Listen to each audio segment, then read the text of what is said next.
Good morning, everyone. Welcome to our sessions on data. Primarily, every day, week, for every session, what we are doing is we are trying to go through the different topics, different concepts around data. And we have covered so many different earlier topics on data, primarily as part of this series of sessions on different, pillars of data architectures. That my name is Dr. Saurabh Pramanik, and again, we will be having another good session today. Today, what I'm going to do is I am going to take a very interesting and very important topic, which is part of your overall data architecture in any organization, which is primarily your reference and master data. Now, as part of this, we'll go through, the different frameworks that exist. What are the key concepts? What are the guiding principles? What is the difference between a reference data and master data? A lot of times, that is something you will see that, that is a kind of a differentiating factor, but there is always a lot of times people get confused about this entire chapters, right? So that's the reason we also need to understand the differences between them. So we'll spend some time on that as well. Then we'll also go in understanding what are the key data architectures that exist around master data, reference data, what are the key processing steps, what are the implementation guidelines, and some of the important metrics, how you can start measuring the performance and the aspects of master data. Now, if you take the very simple terms about, master data, as the name suggests, a lot of times what happens is when it comes to you see different types of data that is exist in your organization, the same set of data is being reused within the organizations by the different business units. Like for example, you have seen about, like your geographical codes, your branch codes, or for example, you have certain kind of products, a list of products and all, or let's say even the same customer that is existing, you want the same data to be present uniformly. And you have seen typically organizations, they feel or they struggle, maintaining a single source of truth, because what happens is the same customer might be entered multiple times, or, in one place you see someone mention India as INDIA, someone mentions India as IN, and in some place it might be IND. So, or for example, for the gender perspective, some people might write M, some might write male. So these kind of, discrepancies or, differences, the same data set existing in different forms. There is no uniformity in which the data is being put in. So this is where it creates a lot of challenge because for me, I might, if I don't have a very clear understanding of this, I might start thinking that these are two different data sets, these are two separate customers, or these are two separate branches, or these are two separate countries, right? So in these kind of things, you'll see that master data and reference data starts playing a very important role to bring a kind of a consistency, a kind of a uniqueness with respect to data assets as a single source, as a single source of reference or a single source of truth that we can start using.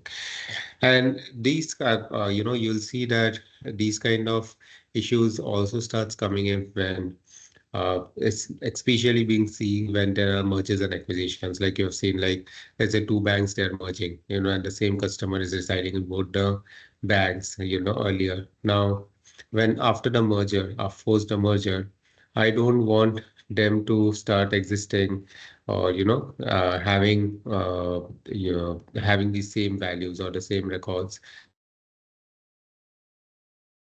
That is golden source. I know that they are the same customer, so I don't want those kind of components to be differences, right? So the whole way how you can define reference data and master data is more about how you're managing your shared data, that you are able to meet these organizational goals, reduce this risk with redundancy, or you want to ensure that there is a good quality of the data that is existing.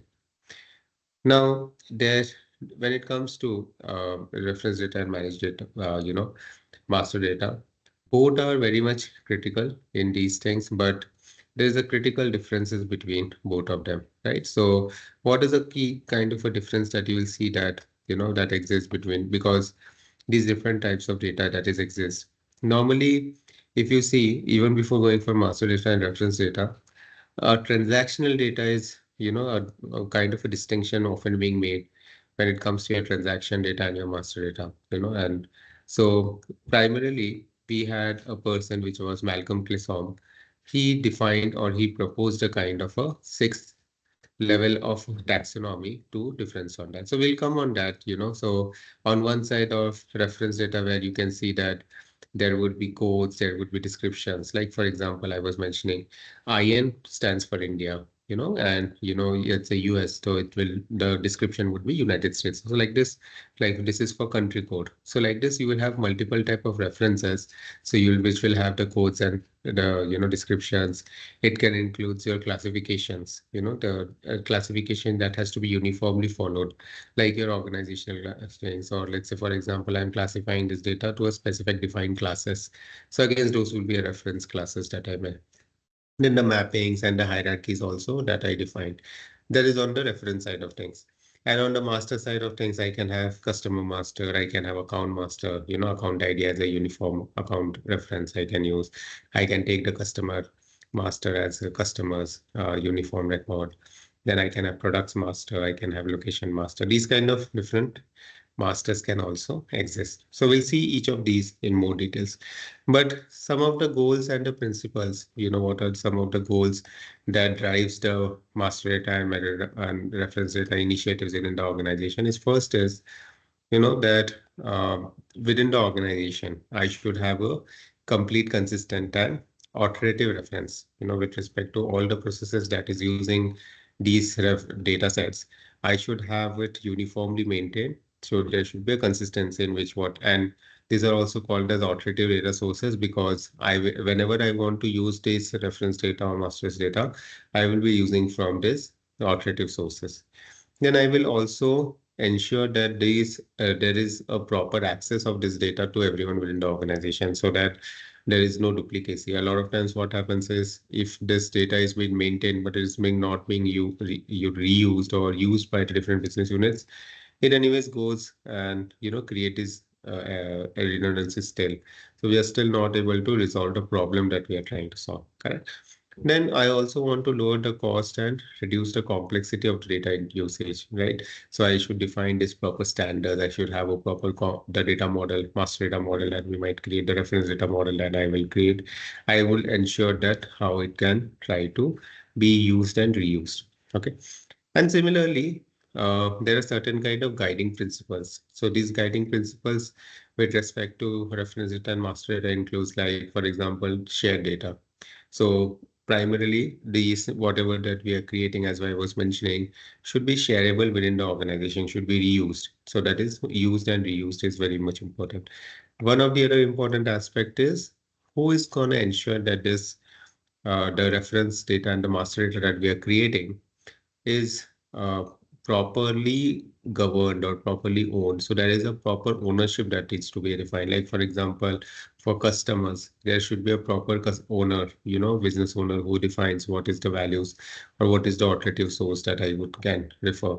So that ownership has to define, because what happens is this is one of the main problem is people are not ready to take ownership, even if it is a reference data. Let's say I'll say treasury rates, exchange rates, So normally exchange rates will be used by everyone within the organization for their transactions or exchanges and all. But there is a team, let's say a treasury team, who basically takes the ownership of sharing this every day. And once it is there, then the same reference data I will be using. Otherwise, see what will happen is finance is using some other reference rate. Risk team is here for doing the risk modeling, some other exchange rate. Other teams are using some other exchange rates, then their reports, their end outputs will not tally. So having that reference, common reference data is there. So ownership is there, just as an example. And then quality, so one of the other important aspect is, or one of the essential input to your MDM is your data quality. So as part of your data quality, whatever the monitoring, whatever the DQ rules executions are required, all would be a precursor when you're even going with your reference and master data. Then stewardship, as I was mentioning, the accountability should be there with respect to the quality, with respect to defining the descriptions, with respect to defining the sanity of this reference data. When you will see in master data, we have a process called as mass and merge. So how do we ensure, or who is going to say that which of these values should be a surviving value? or which of these values should be, this should be discarded, should not be used. So these kind of, exercises or these kind of inputs are primarily being provided by your business stewards, so that is the stewardship component. Then controlled change. So at one point in time, you should also be able to ensure that which is the current value, which is the accurate value that needs to happen. Like for example, I was mentioning this reference exchange rates, right?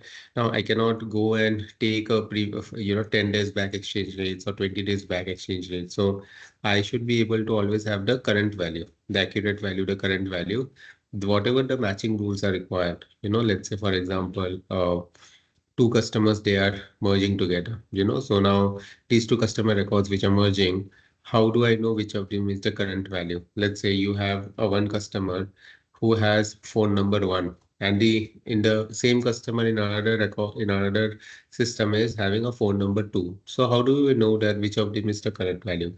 So that controlled change, whatever is things is there with respect to merging, splitting, whatever is required should be controlled well. And there should be a proper defined process also. It cannot be, I can take that, input myself. There has also to be a proper approved communication that has to be there, when we are using this. Then authority perspective is, we will see also that how we are able to bring in everyone within the organization as part of the entire process. So these values that we are using should also be acting as a reference for the other systems, right? Say I'll take you as an example with customer master. The whole goal of the customer master is, let's say, once we have this customer ID or, the same, this is the only, so the first entry point for your entire data sets in your organization is, let's say, your customer data model or customer master data model. Now, in that, once we ensure that there is no duplicity of customer, we have a unique customer ID identified. This feeds in to all your downstream systems, right? So like, for example, if you're opening a loan account, if you're using any kind of insurance accounts or any kind of those things, the same customer records. A very good example for this would be like your Aadhaar database, so like, for example, I know every citizen's the whole data his record is the master data record could be the Aadhaar database. Now, when I want to open any customer's account, I don't want to re-replicate, because there is a lot of redundancy. But what I am doing is now I am trying to link it with my Aadhaar database. So you just give the Aadhaar your Aadhaar ID.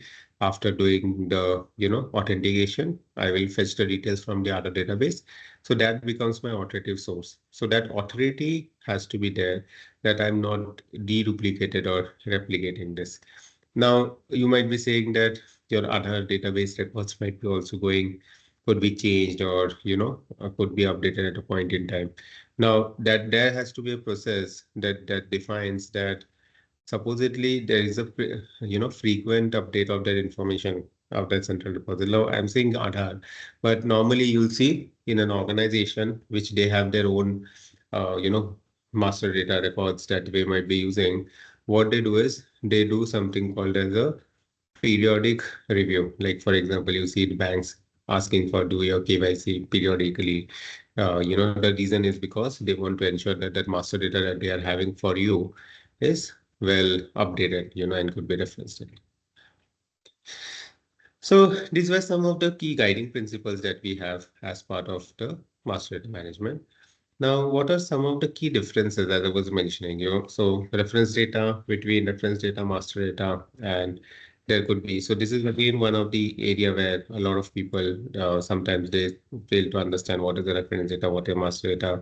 So reference data is something that gets referenced, within the organization. So you have like a kind of a lookup. Very good example are like lookup tables, so like lookup tables when you have, so they are not like very much detailed on, so reference data is like you have like your pin codes, you see these kind of values as drop down values in most of the places. Like for example, salutation, like these are the list of salutations that you have.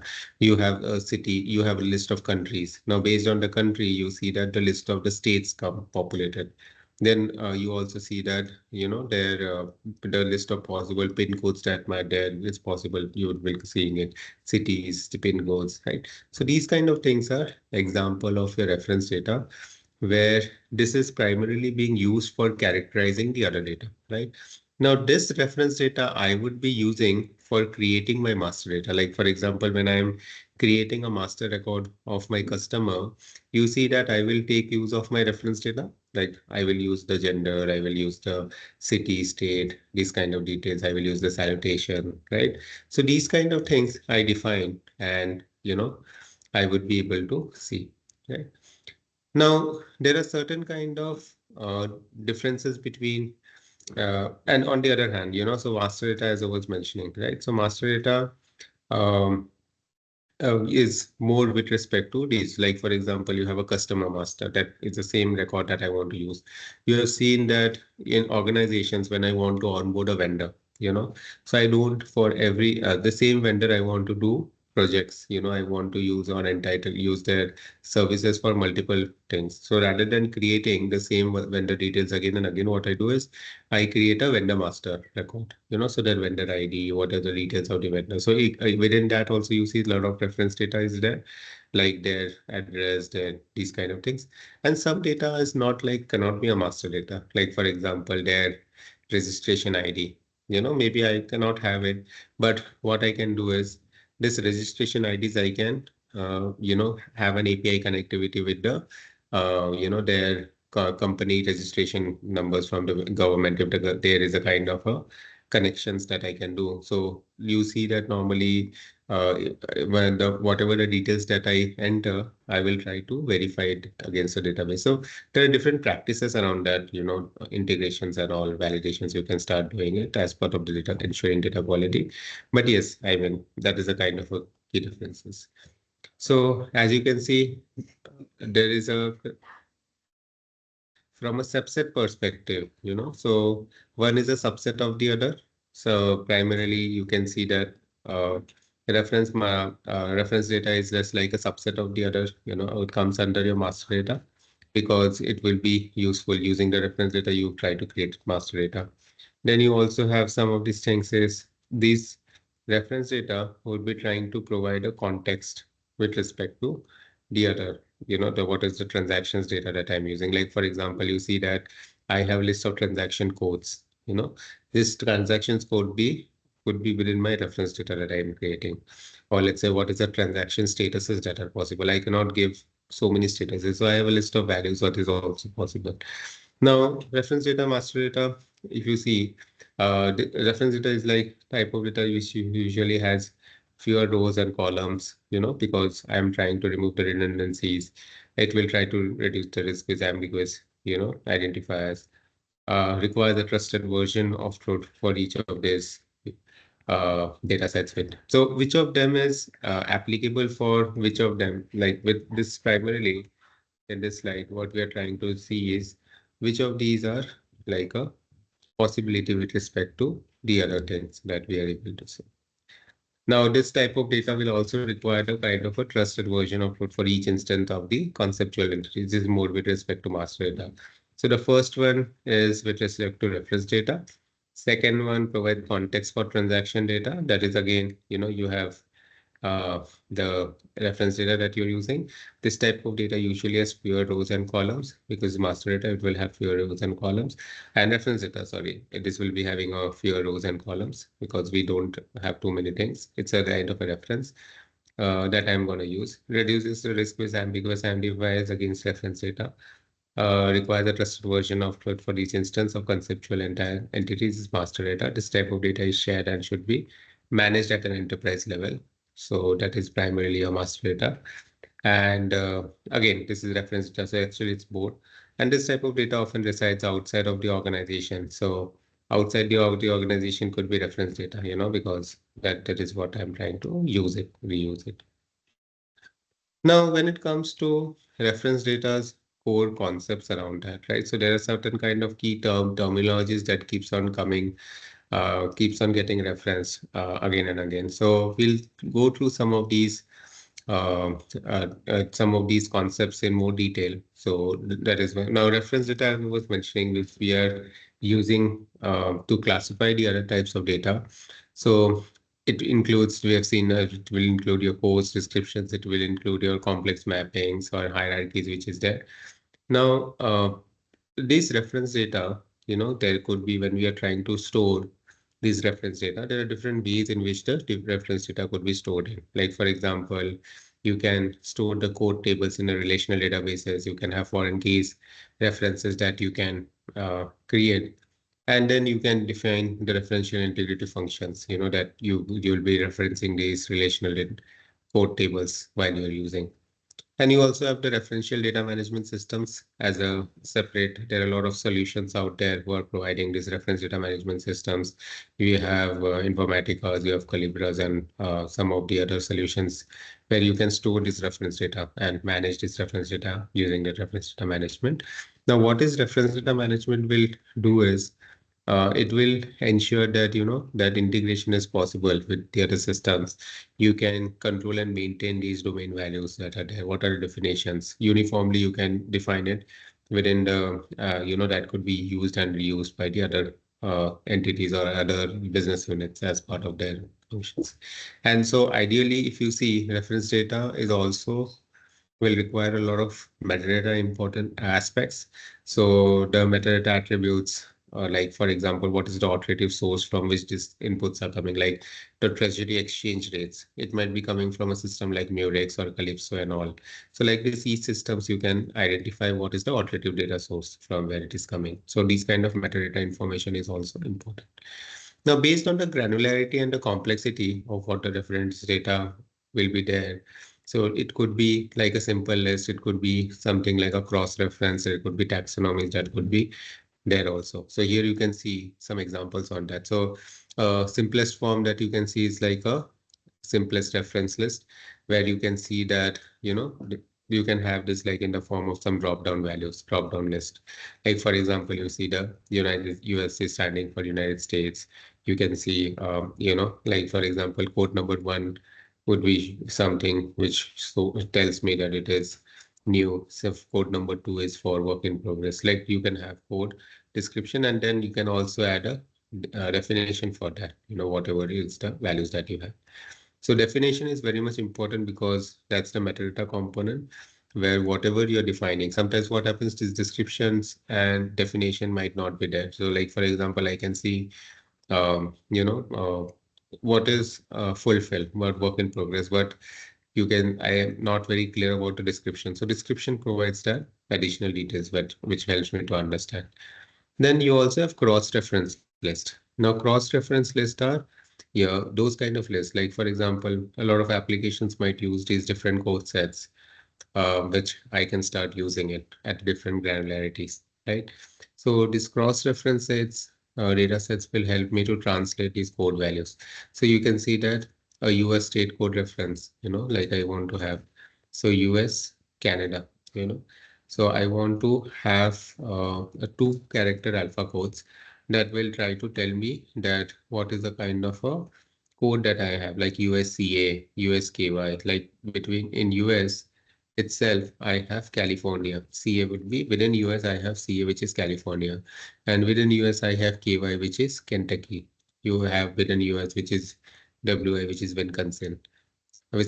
So this kind of things will help me to create a kind of a cross reference. And these cross references also, is aligned to an ISO 3166 standard. This ISO, which I want to have like these kind of, multi-language reference list I want to have.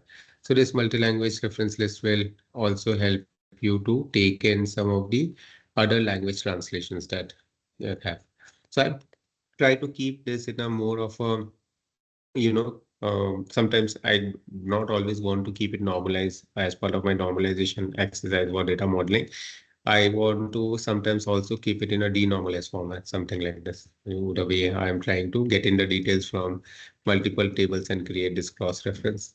So let's say there are two tables, which is one is having the codes and other is giving descriptions.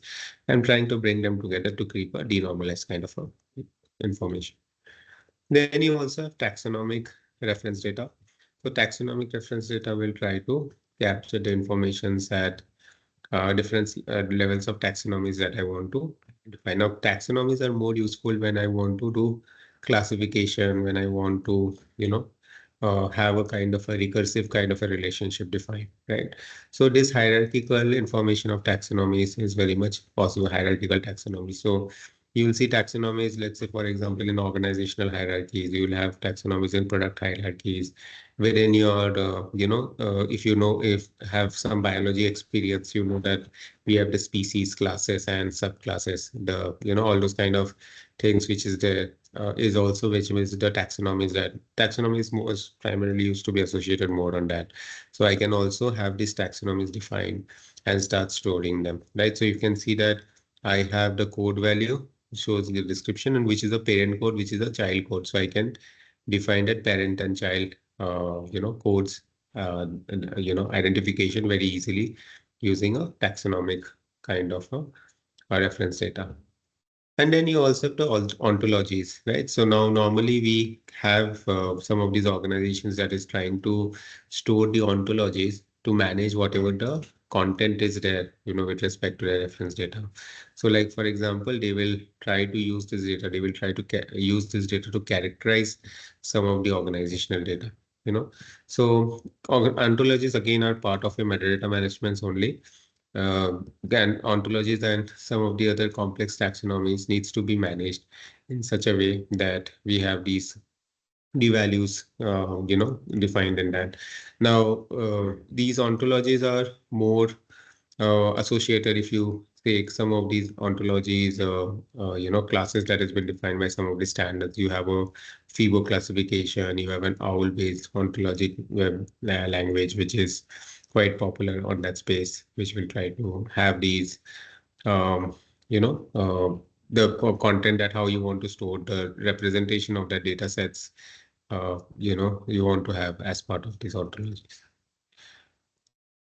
Then you also have some of the proprietary so here you can see a difference between our taxonomy and the ontology. So taxonomy will show a hierarchical representation, whereas ontology will define and distinguish the relationship between these concepts between there. So the ontologies are also useful for your knowledge graphs, where you want to show the graphical representation of the entities with representation of each other.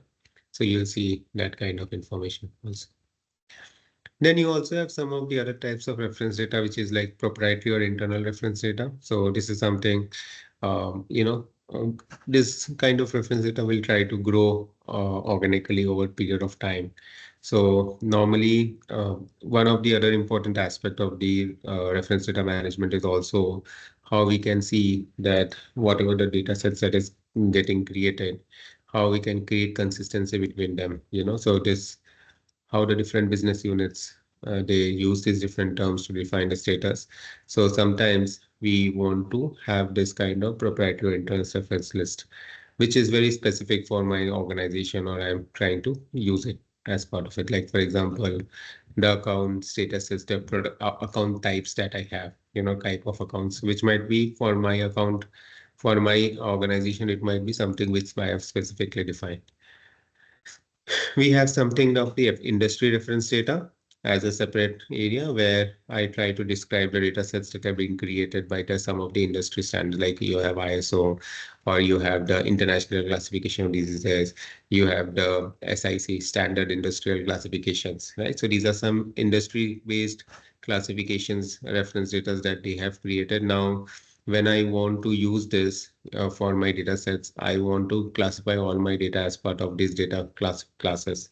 This is important because sometimes you see, right, like in an industry perspective, let's say there is certain kind of ISO standard which tells how your data needs to be classified, whether it's security, personal, private, So this different level of classes are there, different types of classes. So these are the different industry standards or reference data that I use as part of my classifications. Then geographic or geostatistical data we discussed, right? So like these are some of the reference data that I want to use, which primarily, let's say, maybe the census teams, they want to use it as part of their planning, the history information they want to capture as part of it, the positional informations, right? So these kind of geostatistical data is also forms another category of your reference data, which is being used, which is useful for identifying the location-based kind of areas, like censuses, or identifying the demographics of a places, right? So even for my in my organization also, like the branches and those kind of geostatistical geographical data I want to have.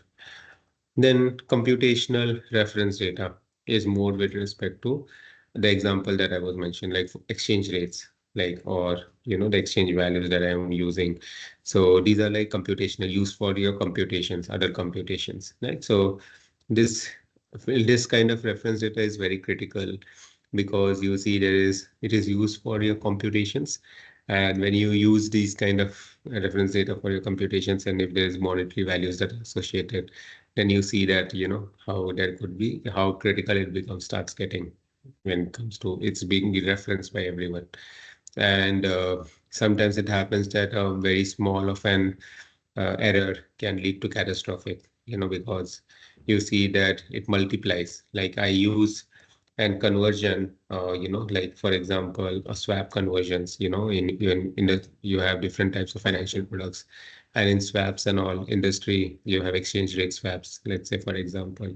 So if you see, and these kind of amounts are in millions of dollars, billions of dollars, right? So if you see that exchange rate might be creating such huge differences when you have this. So these kind of things you have. So if you see uh, these, some of the reference metadata concepts which are there, as I was mentioning when you are defining these definitions is like what is the formal name, what is the name, who is the provider of this data, who is primarily the source from which it is coming, what is the versions. So these kind of additional reference data also you start to create. Okay. So this was on one side all the concepts more with respect to your reference data.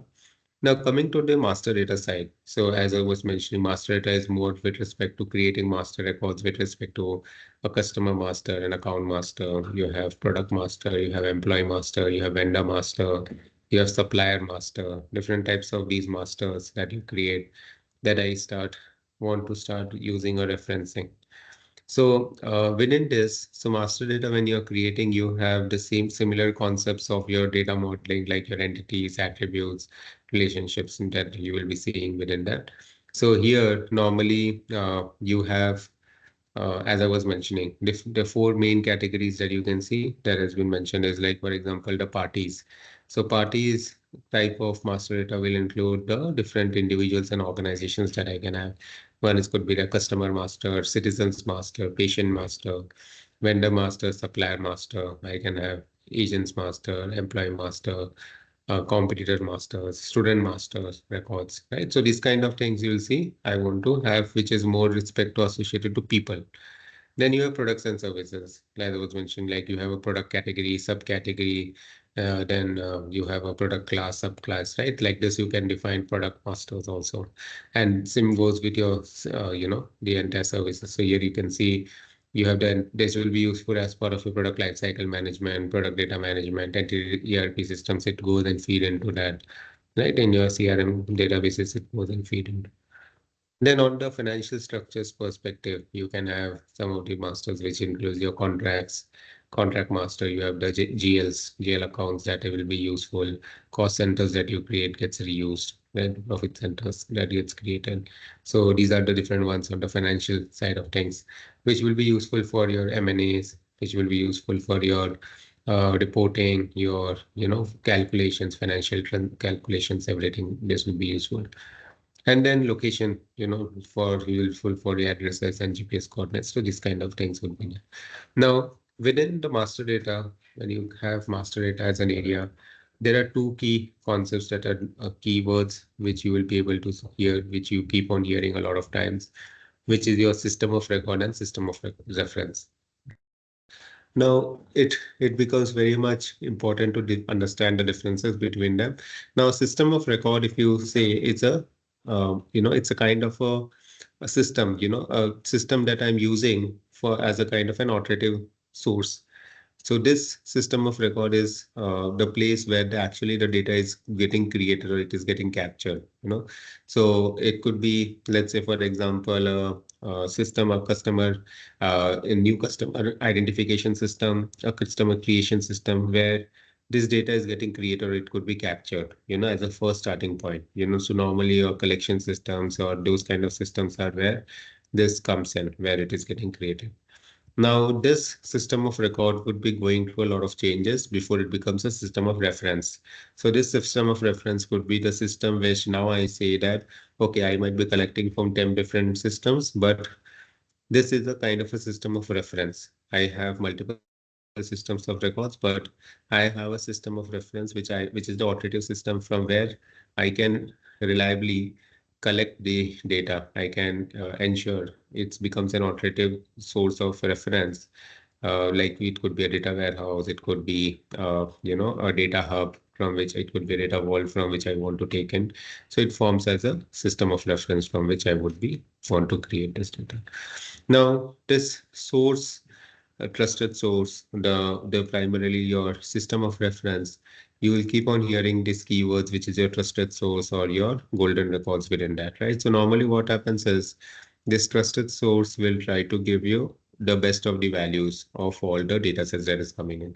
So I'll give you an example. Like I was part of one of an integration of two of the largest banks, after your recession hit the world, after during that time where one of the largest brokerage firms was being acquired by the largest bank in the US.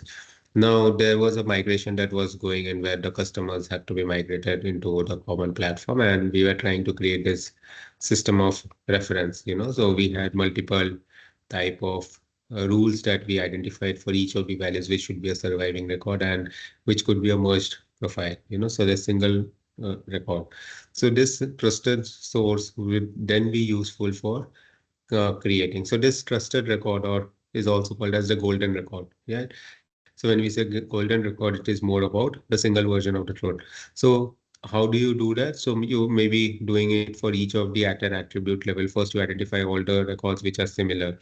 Like for example, in US, they say William could be also called as Bill.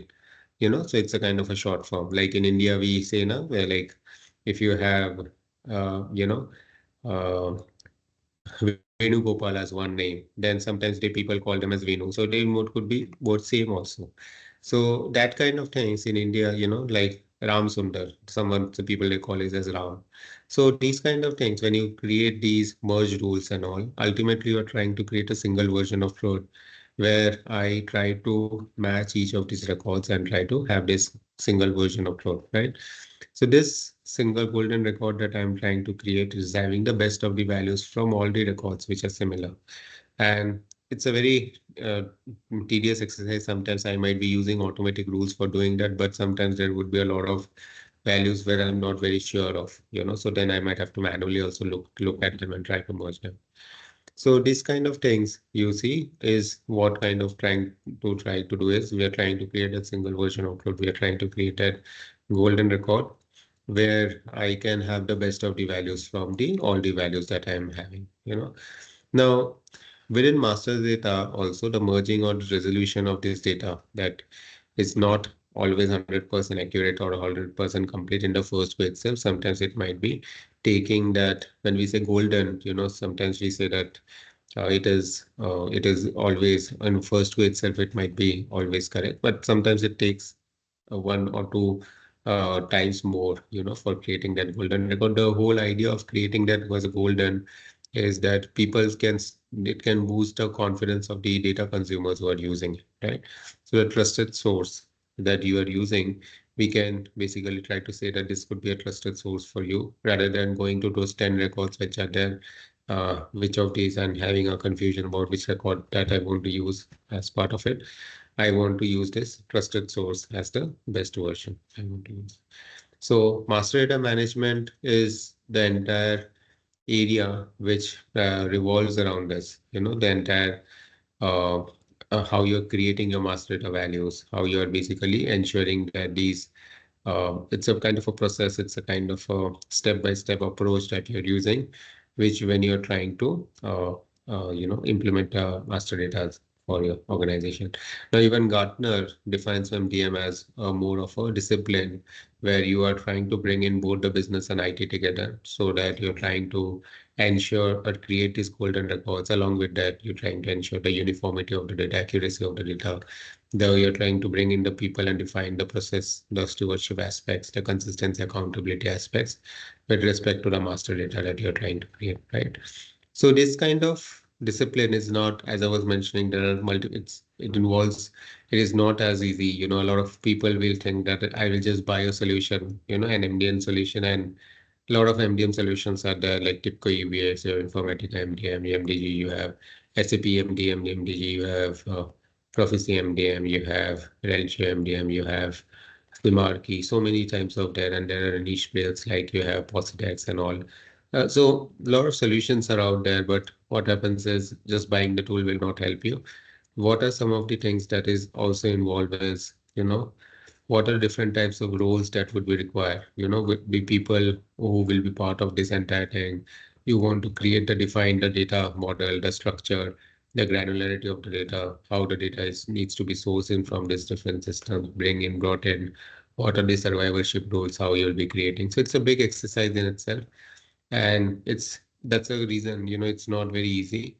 Sometimes, yeah, have procured the tool and all, but your source data itself is all incorrect, so when it's the, unless and until the data from the sources are also not getting fixed, and so normally you do an exercise where you try to feeding the data into your MDM systems and then also try to feed the data back into the the consuming systems or the source systems, or you try to define that as a source of reference from where the data could be coming in. So there are different types of activities as part. It's a life cycle in itself. There are different types of components, right? So first component is your data model management, where you're trying to define the context of define the MDM master data entities, you define the definitions, you define the attributes associated with them. You also try to identify what are the multiple instances of the same entity that could is existing across the different data sources and create this uniform data entity as part of it. Then you also try to reconcile and consolidate this data from these multiple sources. You create a master record and version of code, single version of code that you can start using as a authoritative source of reference. Then, as part of the reconciliation and consolidating the data, you try to create a merged record, a merged view of these final records. And I should also be able to see what were the individual records, so that tomorrow, if I want to demerge these records, if the merging is not correct, I should also be able to do that. So in case if it is that improper merged instances that is there, how I will be able to resolve them. So that is also very much important. Then how I can start providing this access to these different downstream systems so that they can start using as part of the overall aspects, right? So you can see that these different types of steps will come in, and then primarily how we will be enforcing the master data values within. So these are the different steps. As you can see, it starts with a data model management perspective. Then it goes where you are trying to define a data model as part of it. In the master data model, what are the terms that you have? Like you have defined that these are the masters I want. You have a customer master. Then you define what are the attributes within the customer master. You define a branch master, what are the attributes, and then the relationships. So as part of the data model, when you're doing, you're also trying to define what are the terms, the definitions that would be required, the metadata components you try to also define as part. And master data model creation is very similar. It follows those same processes of your data model, like your conceptual model, the logical and physicalized models that you want to do.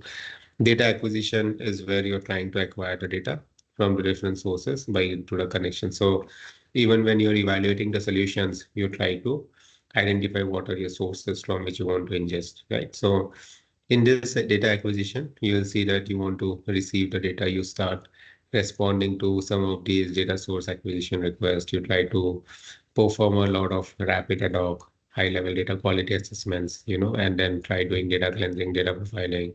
You also try to assess and communicate what kind of complexity of data integration could be there. You try to do a cost-benefit analysis around that.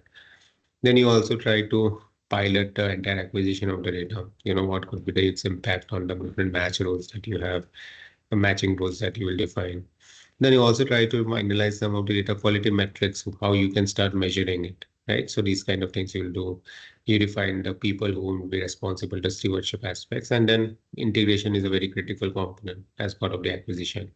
Then data validation, standardization, and enrichment is all coming in from your data quality steps, where you want to enable your entity resolution and matching. So how you are able to reduce the variation in the formats, how you are able to reconcile the values is very much important. Now, there are different types of processes involved. So you have the validation, cleansing, and all that. You first try to do the validation, data validation. Once you do that, then you try to do some standardization. So I mentioned that about the reference data. You standardize your country codes, you standardize the phone numbers, your ISD codes, PIN codes, and all. So you do standardization, and then you start to enrich some of the other values. So, like for example, the consumer ID, the multiple customer IDs that might be there, you try to resolve them. You try to have the best of the values, you enrich the values. So this kind of things. So, like for example, if one of the record is not having, a telephone number, then you try to get in that values, or you try to do an kind of entity, resolution. That is an exercise that you do.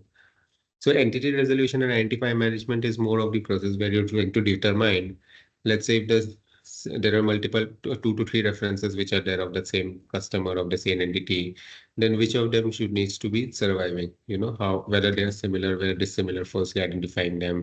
Then based on the similarity matching, what level of similarity they are, are they the same person or they are different person. Like so for example, you take very common names that are there in India. Like you have Ajay Singh, you have Arun Sharma. This kind of names, you'll see multiple customers could be there. But are they the same customer? Right. So as part of the entity resolution, you try to if you just do a name matching and then try to merge those records, then it might not be always correct. You will be feeling that they are 2 same customers, but maybe they are 2 different customers having the same names. So how you are able to do, so you might use a kind of different types of combination of attributes for identifying the entities, and then try to do. So you try to do reference extraction, reference preparation, reference resolution, identity management, and these multiple steps you do as part of the identity resolution, and you try to establish the relationship between these entities. And the next aspect is uh, so as part of within this, you also have some aspects of matching. So where you're trying to do identify the matching records. Now there could be false positives and false negatives, which is the ones which I need to be more, uh, you know, crucial and needs to identify that properly, which are the false negatives and false negatives, which I need to basically to false positives and false negatives, how to handle them. Then I might use some of the deterministic algorithms, like pattern matching. I can use some of the probabilistic algorithms like statistical matchings, those kind of things for matching records. And then I try to do some of my identity resolution and resolve these kind of issues. And for doing this, I can use some of the matching rules as well, like duplicate identification, matching rules. I can use matching link rules, matching merge rules, match and merge rules and all. So after matching, then I will try to match. So you have these different types of algorithms like bigram, Levenstein algorithm, these kind of are matching algorithms which are quite popular, ngram, these kind of things you can use. Not, I'm just mentioning few of them, but these are the similarity matching that can help you in doing this. And then you also have the master data ID management. So in the ID management, what you try to do, you involve the master data with the matching identifiers. So when you're trying to create these global IDs and the cross references, you try to use them now. So global ID is where you're trying to use an unique identifier to reconcile the records. Like for example, customer ID, or like example, the PAN number I want to use. So I know that this will be a unique identifier for the customer. So I can use that as a reliable source of ID. So normally global IDs are generated, this is a global ID, your global unique identifier that I can start using as a part of the matching and unmerging. Now, if I don't have a unique global ID, then I use a combination of different global ID, and then I try to do the entity resolution. And last aspect is the data sharing and stewardship. So within that, all your aspects with respect to, how what are the people who are the, components who are part of it. So in this entire data sharing aspects, you will see uh, the people and the workflows that I start creating that will help you in the entire data management. Now, another important aspect is the data sharing architecture. Once we have created all of this, then how do you define the data sharing? Because every time you'll see that people will now start asking, I want to get access to my, master data, your customer master hub, give me access.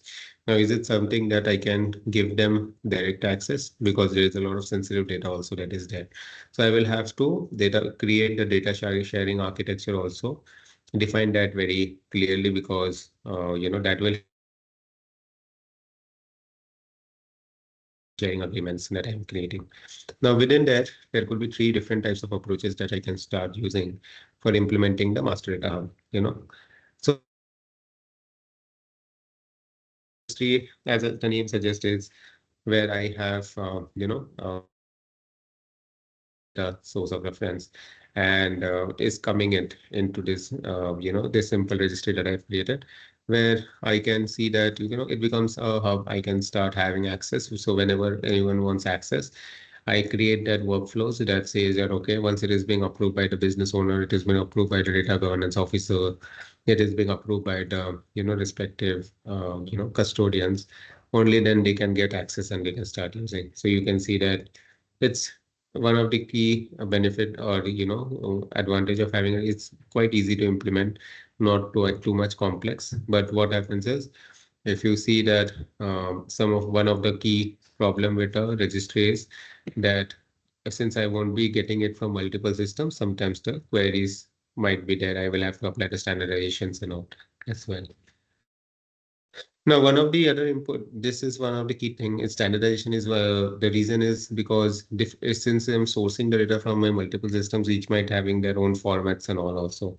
So as part of the master data management, that's the reason you have a precursor of data quality to ensure that the standardizations and the data model that I'm creating is able to handle all of this standardization rules when I want to bring in the data.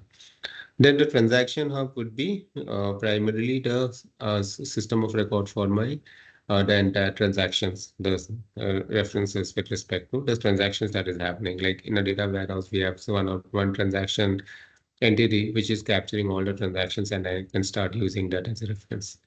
And then you have a consolidated approach where I create a hybrid of my registry and my transaction hub. So in my this hybrid approach that I'm taking, what I'm trying to do is I'm trying to combine these different sources together. Like for example, I want to have a kind of a registry in such a way where I can create a consolidated hub as part of it.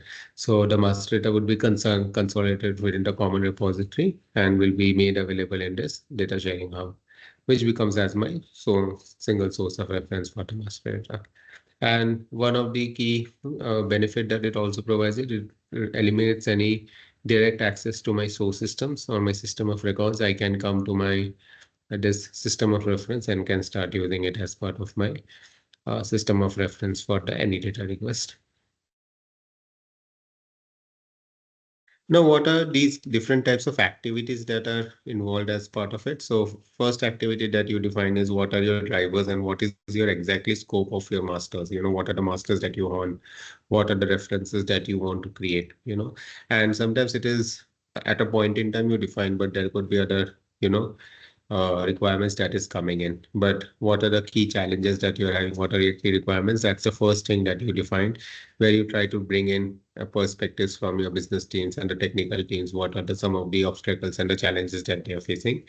Then you start evaluating and assessing the data sources, right? So when you start creating a data model, you, as part of it, you do the source to target mapping to understand what are the sources from which the data should be flowing in, what is your authoritative source of, source of record, system of record from which the data is coming in, right? So those kind of assessing the and evaluating the data sources and mapping with your target data model. That's the exercise that you do.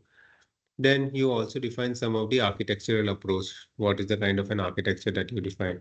So this architecture would be whether what kind of a the target data architectures that is you are using.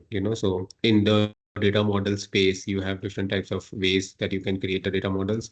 You define the an entity-based relationships. You have the object-oriented based approach. You have the domain or dimensional based approach you have. So which is the kind of an architecture that you're defining, that you are creating, you define that as part. And then you start modeling these different components within the architecture, right? So data modeling is where you try to define these different types of data models and try to create the mappings between the data sources as well. Then you also define the stewardship and maintenance processes. So how you're able to create the matching merging processes and define the stewardship who will be responsible for the confirmations, who would be able to provide you, the aspect with respect to the approvals. So those kind of governance processes and policies you define, So at a first of all, on the master data perspective also, there should be proper policies that should be defined, procedures that needs to be defined that defines the tone of, the kind of the structure in which these kind of activities needs to be planned within the organization. Similarly, on the reference data side, you'll see these kind of things. That's the reason you can see on the left-hand side, RD and MD is where, what are the steps that needs to happen with reference to reference data, what are the steps that needs to happen with respect to master data has been mentioned. More or less, it is very similar, but few of the things you'll see that just, as you are doing some of the specific things, in sometimes RD will be much simpler, as compared to MD because the volume of data that you might have, let's say for master data for customers. So if you have billions of customers, as compared to the reference data might be, let's say, very handful or very minimal or finite, so it will be very possible to do it quickly, easily. But master data could be quite huge. So managing those processes and all might be different, but normally both are done, hand in hand, or define the policies also are defined together. So now, what are some of the implementation guidelines, as you can see? So implementation guidelines, as you can see, different principles that could be useful as part of the entire implementation. It's a combination. There are other related activities that are there, like data modeling as one activity, which is again discussed very much in detail as part of the data modeling chapter. You have data quality as an activity that you define in that. On the stewardship chapter, you have on data stewardship, metadata management is one aspect. So all those associated components you see, that's the reason you can see that as part of the overall Dharma wheel also, this ties up with the other areas, the data architectures, the data security protections, which are there. So when your master data will have to enforce that, the metadata is something, data quality. So all these are the components that goes hand in hand with your MDM implementations also, so that is one thing. And then with that's a governance is something that has to be there. So right from adhering to the master data architecture that you define, the policies that you're defining, then monitoring the entire data movement, how the data is moving within your data model, the data flows that you need to create, the source to target mappings you will have to identify, the data lineage you will have to create even to your master data hub that you're creating. So all this kind of components you will be seeing that is part of your entire things. And once you define this thing, you also try to manage and the reference data changes. So how you're able to enforce the change requests, how you're able to enforce whatever the changes that is happening, whether there are row level changes, there are structural level changes, there are new reference data sets that is coming in, how you're defining these processes, how you're able to identify these changes as part of your audit and control. So these components will be how you're able to manage this reference data. And then the data sharing agreements. So data sharing agreements is also very much critical for your data protection and privacy officers, where you now see that Sometimes these reference data master that you create also have to be shared with external parties. The customer base I'm sharing with the external parties, and also you see that within the entire data privacy regulations, you have data sharing agreements with the DSA or DSA are normally they share data sharing agreements registers is where they try to capture these data sharing agreements, the contracts. They go through that and see that what are the clauses that are being part of it, what are the processes that are being mentioned, and you also define the controls in case if there are leakages that is happening, and what kind of things that you will be able to bring in as changes. Now, organizational cultural wise also, even though I see that there are, and it all starts with the pains, the problems that organizations face. But what happens is, someone's pain could not be felt by someone else. So it could be a kind of you'll see that when one set of team members they are facing a problem, we try to change them, then it creates a problem for the other team members also. So that is where if IT might be thinking that there are too much efforts that is going in as part of the implementation, then they will have to change the data flows. Currently, how it is coming, dot retrieve data sources might be changed. So it is not very easy. So it requires a proper governance with respect to identifying what are the problems, how you define these governance processes, changing the technical architecture as well with respect to referencing the data sets, making those integrations. So it estimating that and putting that. So it has to be also driven by the proper governance of who knows that what kind of changes that needs to be brought in this, and educate the people, make them part of the change. It creates a lot of friction. People are not ready to be part of it initially, but it will take time. But what is more important is once you are able to show those incremental efforts, then primarily you'll see that people getting aligned to this. And for measuring the metrics perspective, there are different types of metrics that you can start using. So on the data quality side, you can create data quality dashboards, metrics on that. That starts showing that as part of the exercise, how you're able to improve the quality of the data and remove data redundancy, data accuracy aspect, data changes that is happening. So how you're able to audit the entire lineage of this trusted data that is coming in, how you're able to improve data quality as part of data sharing agreements. So these kind of different metrics you can use. Then on the data ingestion and consumption perspective, since the data would be used by the upstream systems and used by the downstream systems. So you start identifying how much data is going in, coming in, those kind. And then you define the SLA service level agreements and then see what are the adherences and the misses that is happening as part of it. Then on the data stewards coverage perspective, you can identify what the people, the groups who would be responsible, accountable, informed, and they should be consulted as part of it. You create that ACs as well. Total cost of ownership also. What is the overall cost involved, with respect to environment, infrastructure, the licensing, the support staff, consulting fees, training, all of it is the overall cost that is associated. You also try to create that total cost of ownership. And then how you create the data sharing volume and the usage aspects. So it includes what are the kind of different data ingestions and consumption volumes, how you're able to track, how you're able to determine the effectiveness of the data sharing agreements, how you're creating these metrics that will help you to identify the volume and velocity of the data that is coming ingested and the data volumes that is going out and getting used. So these are some of the things. So on the tools and technologies perspective, there are different solutions which I was mentioning out there. They has these different capabilities on their maturity might be different. Some of them might have more maturity on each of these areas. Some are providing only only MDMs. They have some are not providing RDMs. Some are not providing data quality as few as one of the capability within the solution. Some they are not providing the metrics creation. Some they are using some of the Gen AI modules also for the data models and all those areas. So the maturity differs also between these. So when you are evaluating, try to evaluate any of these solutions across each of these capabilities.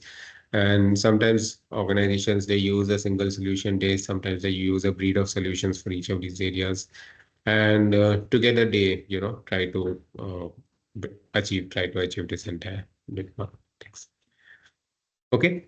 So I think, yeah, this was a very high level view of what are the concepts, what are the key aspects within the MDM space as part of master data management and reference data management. I hope you liked the session, today's session. It was to make you more aware about these concepts and these topics. And, I was able to make you or answer some of your questions that you might be having on your mind. So I will thanks everyone for joining the session. I will remain give you the remaining day for today. Have go through the topics. If you have any question, you can reach out to me separately, and I will come back with another interesting session on data in the next session as well.